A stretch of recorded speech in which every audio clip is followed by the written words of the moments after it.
DD किसान, बदलते भारत की शान।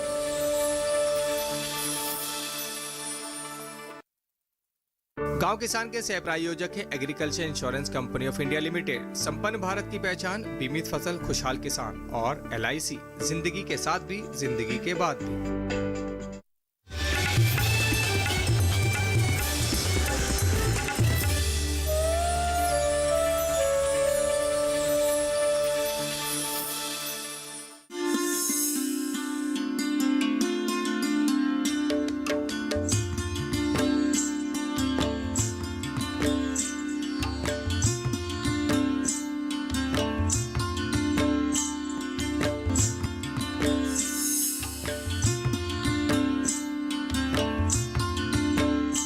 नमस्कार, आप सभी का स्वागत गांव किसान में। मैं हूं मुकुल शर्मा। गांव किसान कार्यक्रम में हर रोज़ आपको नई नई जानकारी हम देते हैं और बताते हैं कैसे कृषि और इससे संबंधित जो क्षेत्र हैं वहां पर विकास और विस्तार किया जा रहा है। कार्यक्रम में 3 भाग हैं जिसमें अलग अलग भाग में जानकारी आपको हम देंगे। पहले हम बात करेंगे यहाँ पर खेती किसानी की, इसके बाद बात होगी हमारा पशुधन की और आखिर में आपको दिखाएंगे एक कामयाब किसान की दास्तां। तो चलिए शुरुआत करते हैं कार्यक्रम की।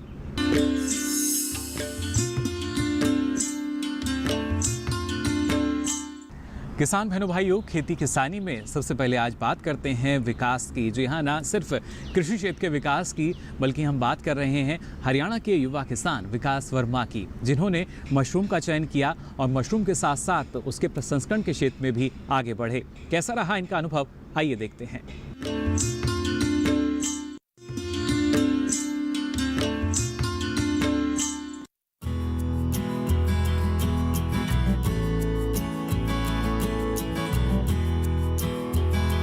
आज मशरूम से लगभग हर शख्स वाकिफ है। मशरूम ने इतनी तेजी से पैर पसारे हैं कि ये हमारी खाद्य श्रृंखला का हिस्सा बनता जा रहा है। इसमें मौजूद गुण हमारे शरीर की जरूरतों की पूर्ति करते हैं। बड़े बड़े होटल और रेस्तरां में भी मशरूम का भरपूर इस्तेमाल किया जाता है। इसी मांग को पूरा करने के लिए ज्यादातर युवा मशरूम उत्पादन की ओर बढ़ रहे हैं। ऐसे ही एक युवा है विकास वर्मा, जो न सिर्फ मशरूम उत्पादन का लाभ कमा रहे हैं बल्कि मशरूम से बने उत्पाद भी बना रहे हैं।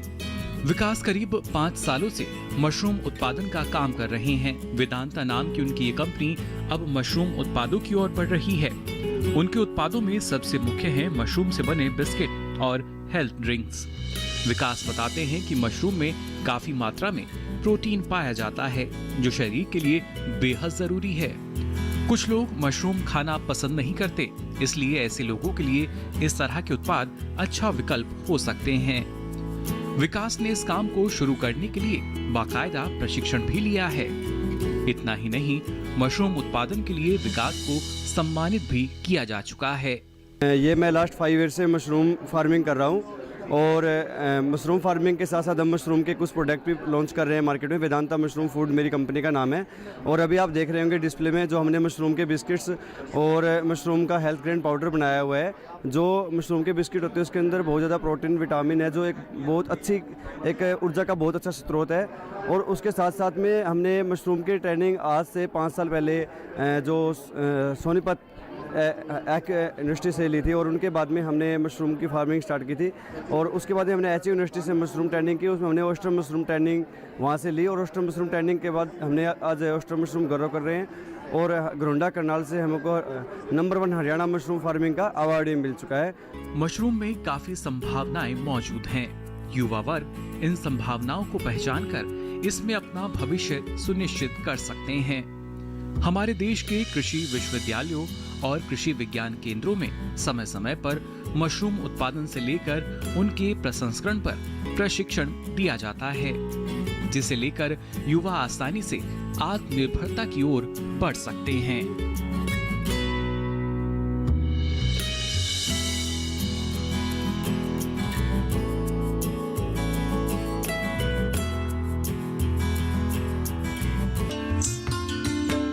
और इसके साथ ही गांव किसान में यहाँ वक्त हो चला एक छोटे से ब्रेक का। ब्रेक से लौटेंगे तो बात करेंगे हमारा पशुधन में ऊंट पालन की। आप बने रहिए दूरदर्शन किसान पर।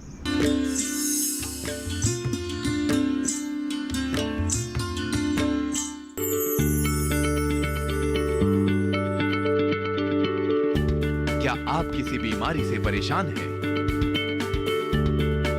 चाहते हैं डॉक्टर की सलाह, तो हम हैं आपके साथ, बताएंगे आपको जीने की राह। समस्याएं आपकी, समाधान देश के मशहूर विशेषज्ञों के। घर बैठे बात करें देश के जाने माने डॉक्टरों से।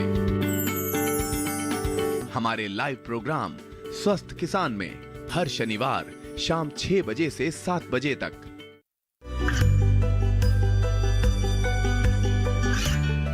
गांवों और पिछड़े क्षेत्रों में सरकारी योजनाओं की जानकारी पहुंचा।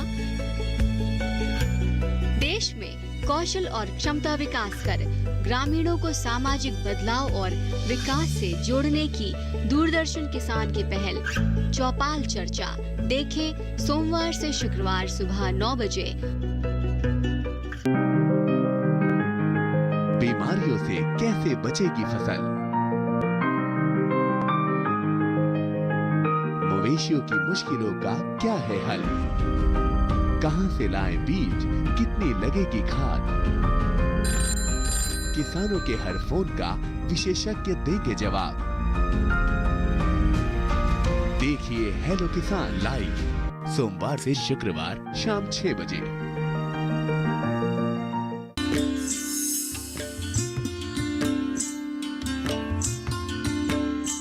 ब्रेक के बाद आप सभी का एक बार फिर स्वागत गांव किसान में। अब आइए बात करते हैं हमारा पशुधन में ऊंट पालन की। हम सभी जानते हैं रेगिस्तानी जहाज यानी ऊंट, इसकी अलग अलग नस्लें हैं जिनका पालन किया जाता है, लेकिन इस दौरान आपको किन बातों का ख्याल रखना होगा या किस तरह का प्रबंधन अपनाना होगा अच्छे ऊंट पालन के लिए, आइए जान लेते हैं इस रिपोर्ट में।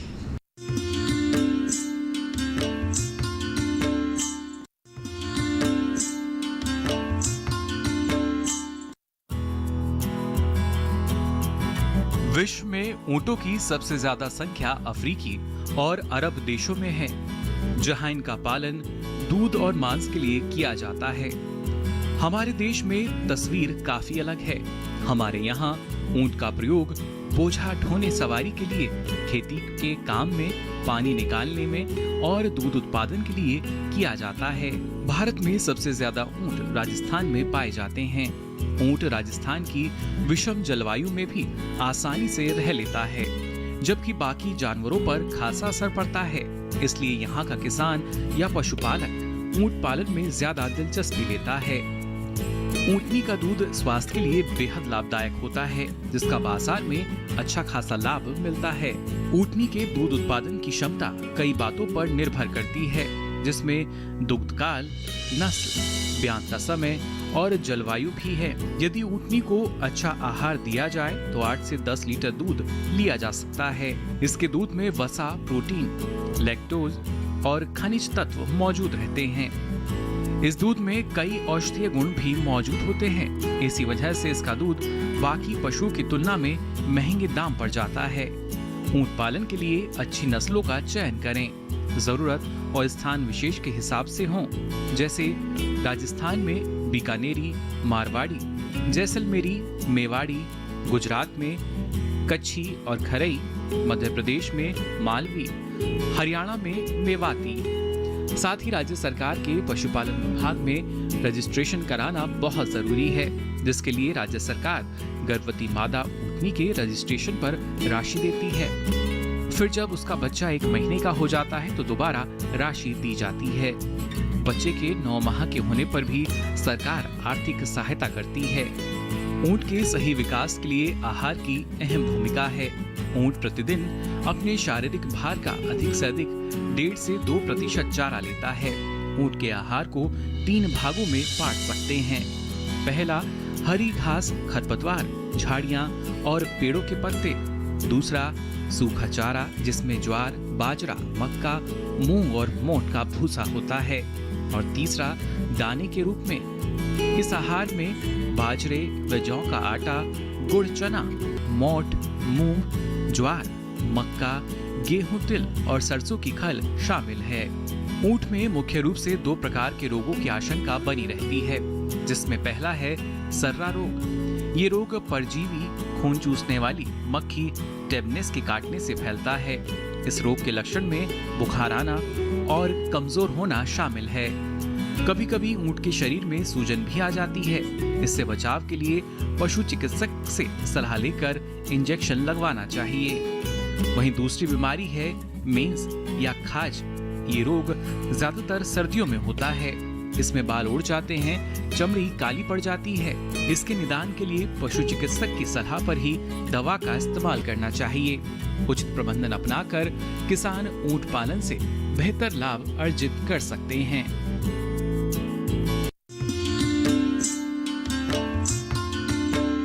और आइए अब गांव किसान में आगे बढ़ते हैं, बात करते हैं इस माह के पशुपालक कैलेंडर की, यानी किन किन बातों का ख्याल आपको रखना होगा अपने पशु को स्वस्थ और निरोगी रखने के लिए।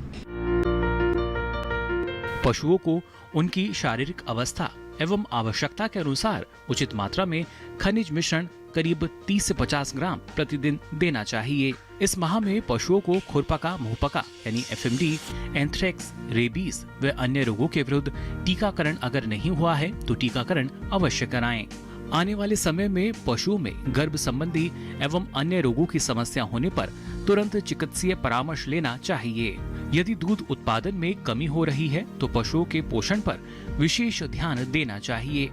साथ ही पशु चिकित्सक के परामर्श अनुसार आवश्यक जांच यथा दूध, पेशाब, खून जांच इत्यादि करवाना चाहिए।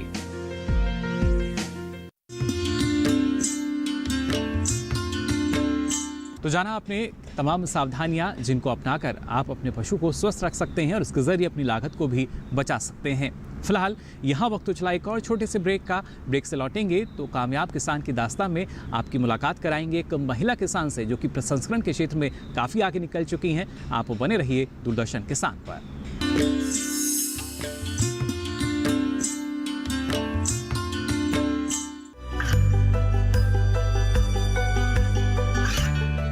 गांवों और पिछड़े क्षेत्रों में सरकारी योजनाओं की जानकारी पहुंचा। देश में कौशल और क्षमता विकास कर ग्रामीणों को सामाजिक बदलाव और विकास से जोड़ने की दूरदर्शन किसान की पहल चौपाल चर्चा देखें सोमवार से शुक्रवार सुबह 9 बजे।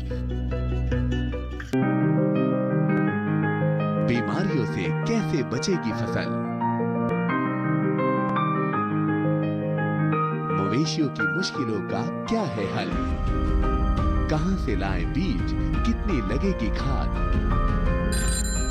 किसानों के हर फोन का विशेषज्ञ देंगे जवाब।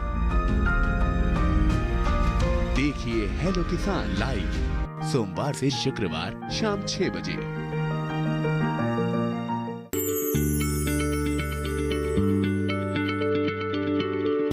क्या आप किसी बीमारी से परेशान हैं? चाहते हैं डॉक्टर की सलाह? तो हम हैं आपके साथ, बताएंगे आपको जीने की राह। समस्याएं आपकी, समाधान देश के मशहूर विशेषज्ञों के। घर बैठे बात करें देश के जाने माने डॉक्टरों से।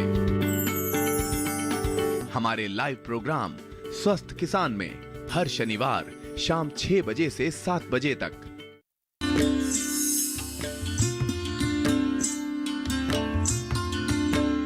ब्रेक के बाद आप सभी का एक बार फिर स्वागत गांव किसान में। अब आइए बात करते हैं कामयाब किसान की दास्तां की, जिसमें लगातार आपको सफल और प्रगतिशील किसानों के बारे में हम बताते हैं।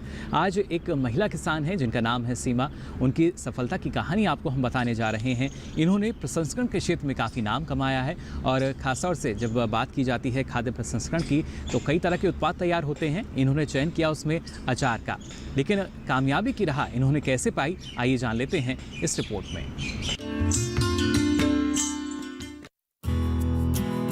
कुटीर उद्योग महिलाओं का पर्याय बनता जा रहा है। इसमें जहां इजाफा हो रहा है वहीं ग्रामीण महिलाएं भी आत्मनिर्भर बन रही है। इस क्षेत्र में महिलाएं अपनी पाक कला के गुण को न सिर्फ निखार रही है बल्कि इससे अपनी आर्थिक स्थिति में भी सुधार ला रही है। आज हम ऐसी ही एक महिला के बारे में बताने जा रहे हैं जिन्होंने अचार बनाकर अपने साथ और महिलाओं का जीवन भी संवारा है। गाजर को चाकू से आकार दे रही ये है महिला उद्यमी सीमा, जो तरह तरह के अचार बनाती है। उनके हाथ में जो जादू है वो लोगों को सहसा उनके उत्पाद लेने पर विवश करता है। सीमा के बनाए अचार की सबसे बड़ी विशेषता ये है कि वो इसमें फार्म हाउस में उगाई जैविक सब्जियों का इस्तेमाल करती है। मूल रूप से मेरठ की रहने वाली सीमा ने शुरुआती दौर में कई मुश्किलों का सामना किया। ये हालात उन्हें दिल्ली लेकर आ गए, जहां उन्होंने वो कर दिखाया जिसकी उन्होंने खुद कल्पना भी नहीं की थी। सीमा बताती है कि उन्होंने कृषि विज्ञान केंद्र उजवा से अचार बनाने का प्रशिक्षण लिया। इसके बाद छोटे स्तर पर अचार बनाने के व्यवसाय को शुरू किया। क्या कहना है सीमा का अचार के सफर के बारे में, आइए उन्हीं से सुनते हैं। उजवा में हमने ट्रेनिंग जो ली थी उसके वहाँ से हमें अवार्ड मिला है और हम सरकार से ये चाहते हैं कि हमें और अवार्ड मिले और हमारा अचार और अच्छा बने और अच्छी तरक्की पे जाए। हम चाहते हैं कि हम और बहनों के लिए कुछ मिसाल बने। ससुराल में सब्जी वब्जी का काम करा जाता था, नलाई सब्जी जंगल का, तो वहाँ पे काफ़ी कर्जा हो गया। हमने खेतीबाड़ी लगाई, वहाँ पे हमारा काफ़ी कर्जा हो गया था।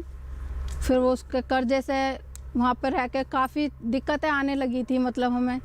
तो वहाँ से हमने सोचा कि चलो बाहर चलते हैं कहीं अपना काम चलाने के लिए।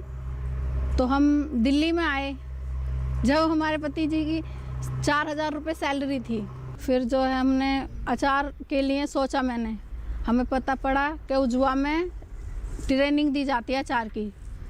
तो अचार हमने वहाँ से अपनी ट्रेनिंग के लिए मैंने अपने हस्बैंड से बोला कि मुझे ट्रेनिंग कुछ करा दो। थोड़ा बहुत आता था, माँ बापों के सामने सीखा हुआ था और वहाँ से सीखी मैंने अचार की ट्रेनिंग करी। वहाँ से रितु मैम है, उन्होंने हमें अचार सिखाया। तो थोड़ा थोड़ा मतलब मैंने अपने फार्म में जहाँ मैं रहती हूँ वहाँ पे हमने ऑर्गेनिक सब्जी लगा रखी हैं, जैसे गाजर, गोभी और ये मटर हम अपने फार्म में लगाते हैं हर सारी चीज़ें। फिर वही आम, ये चीज़ें हमने लगाई, वही तोड़ तोड़ के सब्जी की दुकान, हमने एक सब्जी की दुकान लगा रखी थी। उसी पे थोड़ा थोड़ा 2-2 किलो 1-1 किलो थोड़े पैसे करते, उसी में अचार लगाते अपना। वो सबको जो सब्जी लेने आते उन्हीं को टेस्ट करा के हमने अचार देना चालू करा। तो हमारा अचार कुछ कुछ पसंद आने लगा, फिर डिमांड बढ़ने लगी हमारे अचार की, तो हम अचार बनाने लगे। मैं जब यहाँ आई थी तो हमारे बाबूजी थे जिन्होंने हमें फार्म में काम दिया था। तो उन बाबूजी, अब तो हमारे पास वो है नहीं, लेकिन मैं उनका दिल से धन्यवाद कहना चाहूँगी कि इस तरक्की की उस पर हमें उन्होंने रास्ता दिखाया। रितु मैम की बहुत बहुत आभारी हूँ, मेरे गुरु हैं। मुझे अच्छा है कि उन्होंने मुझे इतना अच्छा वो सिखाया, अचार बनाना, मुरब्बा बनाना, बहुत अच्छी चीज़ें सिखा रही हैं। वो सबका सपोर्ट करती हैं मैम। तो बस यही कहना चाहूँगी मैं, हमारी मैम बहुत अच्छी हैं, अचार बनाना सिखाती हैं। सीमा का सपना है कि वो अचार की खुद की फैक्ट्री लगाए, जिससे बेरोजगार महिलाओं को रोजगार दिया जा सके। हालांकि इस छोटे प्रयास में भी सीमा ने कुछ महिलाओं को भी रोजगार दे रखा है। सीमा कहती है कि उनकी सफलता में उनके पति का सबसे ज्यादा सहयोग रहा। जो फार्म में हम सब्जी उगाते हैं उसमें ऑर्गेनिक सब्जी उगाते हैं हम सभी, गाजर, मूली और जी गोभी, मतलब जो भी सब्जी होती है ऑर्गेनिक होती है। उसी का हम अचार बनाते हैं और उसी को हम दुकान पे बेचते हैं। और जो एक बार लेकर जाता है अचार, वो उसको पसंद आने लगा अचार हमारा, तो ऐसी धीरे धीरे हमारा अचार की डिमांड बढ़ने लगी। थोड़ी हमने भी गरीबी देखी है, इसलिए हम चाहते हैं कि हम अपने बच्चों को अच्छा भविष्य दें, अच्छी वो करें। तो इसलिए मैंने अब लाइसेंस के लिए अप्लाई कर रही हूँ। लाइसेंस बनवा के फिर मैं अपनी फैक्ट्री खड़ी करना चाहती हूँ काफ़ी। हाँ, इसलिए मैं सबको यही कहना चाहती हूँ, पति के काम से गुजर नहीं होती, हमें भी सहयोग करना चाहिए। हमारा पति हमारा सहयोग करे, हम अपने पति का, तो दोनों का साथ और सबका विकास करना चाहिए। तो इसलिए मेरे हस्बैंड ने बहुत मेरी वो सपोर्ट करा है मेरा। तो इसीलिए बस ये चाहती हूँ मैं सब अपने काम बढ़ाएं। महिला अगर ठान ले तो कोई भी काम मुश्किल नहीं। सीमा ने अपनी आर्थिक मजबूरियों को लांघते हुए सफलता की नई इबारत लिखी है। विपरीत हालात में भी सीमा का उठाया गया ये कदम आज कई महिलाओं के लिए प्रेरणा का स्रोत है। पहले तो 2-2, 3-3 किलो अचार था हमारा, अब आज मेरे पास 20-20, 25-25 किलो के डिब्बे हैं। बढ़ा रही हूँ गाड़ी को और अपनी फैक्ट्री बढ़ाना चाहती हूँ। मेरे साथ मेरी बहनें हैं जो मेरा सहयोग करती हैं। पहले तो मैं अकेली थी, हाथ से सिलवटने से मसाला पीसा, अपना वो बनाया, वो ही बेका। फिर अब मैंने अपनी माता बहनें लगा रखी हैं ये काम करवाने के लिए।